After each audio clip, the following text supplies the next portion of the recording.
റസൂലുള്ളാഹി സ്വല്ലല്ലാഹു അലൈഹി വസല്ലമയുടെ ഖബർ കണ്ടിരുന്ന കാലഘട്ടം ഹിജ്റയുടെ 80ാമത്തെ വർഷം വരെയാണ്, അഥവാ 1350 വർഷം മുമ്പ് വരെയാണ്.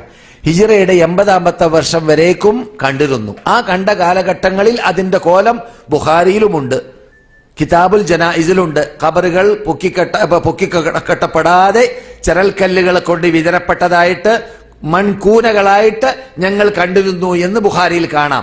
ആ കോലമുള്ള കാലഘട്ടത്തിലാണ് വലീദ് ഇബ്നു അബ്ദുൽ മലിക്കിന്റെ ഭരണകൂടം വരുന്നതും അദ്ദേഹം ഈ 3 ഖബറുകൾ ഉൾക്കൊള്ളുന്ന സ്ഥലത്തെ വലയം ചെയ്തിട്ട് വൻമതിൽ കെട്ടുന്നതും. ഈ വൻമതിൽ കാബത്തിന്റെ കെട്ടിടം പോലെയുള്ള കരിങ്കല്ല് കൊണ്ടുള്ള വൻമതിലാണ്. ആ വൻമതിൽ 5 കോണാണ്. അതിന് ആ 5 കോണുള്ള വൻമതിലിന്റെ മീതെ വിരിയിട്ടിട്ടുണ്ട്. ആ വിരിയാണ് നിങ്ങൾ പാളി നോക്കിയാൽ കാണുക എന്നല്ലാതെ ഖബർ 1350 കൊല്ലമായിട്ട് ആരും കണ്ടിട്ടില്ല. അത് കാണാനൊരു ചാൻസുമില്ല.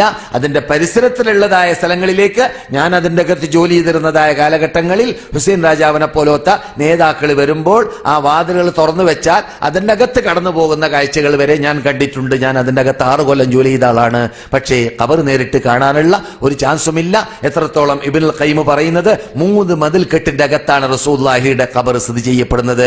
ഒന്നാമത്തെ മതിൽക്കെട്ട് ആയിഷാന്റെ വീട്, രണ്ടാമത്തെ മതിൽക്കെട്ട് വലീദ് ഉണ്ടാക്കിയതായ 5 കോണുള്ളതായ വൻമതില്, മൂന്നാമത്തെ മതിൽക്കെട്ട് നിങ്ങൾ ഈ കാണുന്ന ഖാലഊൻ സാലിഹ് എന്ന രാജാവിന്റെയും അതിനുശേഷം ജീവിച്ച രാജാക്കന്മാരും തുർക്കി രാജാക്കന്മാരും കെട്ടിയതായ ഇരുമ്പ് വേലി, പുറത്ത് നാം കാണുന്ന ഇരുമ്പ് വേലി. അങ്ങനെ വളരെ ഭദ്രമായിട്ട് റസൂലുള്ള പ്രാർത്ഥിച്ച പ്രാർത്ഥന ഫലമായിട്ട് എന്റെ ഖബറിനെ ജനങ്ങൾ പൂജിക്കുന്ന ആരാധനാലയമാക്കി മാറ്റരുതേ റബ്ബേ എന്ന് റസൂല പ്രാർത്ഥിച്ചിരുന്നു. ആ പ്രാർത്ഥന ഫലമാണ് അങ്ങനെ ആവാൻ കാരണമെന്ന് മഹാനായ നമ്മുടെ ഇമാം ഷെയ്ഖുൽ ഇസ്ലാം ഇബ്നുൽ ഖയ്യിം റഹ്മത്തുള്ളാഹി അലൈഹി പറയുന്നുമുണ്ട്. അതുകൊണ്ട് നിങ്ങളോട് 62-ൽ കണ്ടു എന്ന് പറയുന്നതായ തത്വം അത് പച്ചക്കള്ളമാണ്. 62-ൽ പോകട്ടെ, 1300-ൽ പരം വർഷമായിട്ട് ആരും കണ്ടിട്ടില്ല.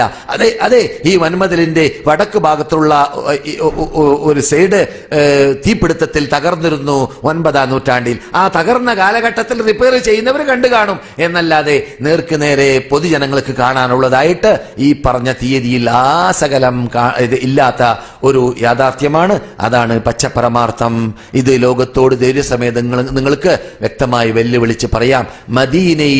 മദീന ചരിത്രത്തിലെ താളുകൾ എന്ന മലയാളത്തിൽ പരിഭാഷപ്പെടുത്തിയതായ ഇവിടുത്തെ അൽ ഹാഫിദ് എന്ന കുടുംബക്കാരൻ എഴുതിയതായ അൽ മദീന പത്രത്തിന്റെ എഡിറ്ററായിരുന്ന, അതിന്റെ ഓണറായിരുന്ന, ഉടമയായിരുന്ന ആ വ്യക്തി എഴുതിയതായ പുസ്തകം ഇംഗ്ലീഷിൽ, ഉറുദുവിൽ, ഫ്രഞ്ചിൽ, എന്റെ ഓർമ്മ ശരിയാണെങ്കിൽ അറബിയിൽ, മലയാളത്തിൽ പട്ടണത്തിൽ കിട്ടും.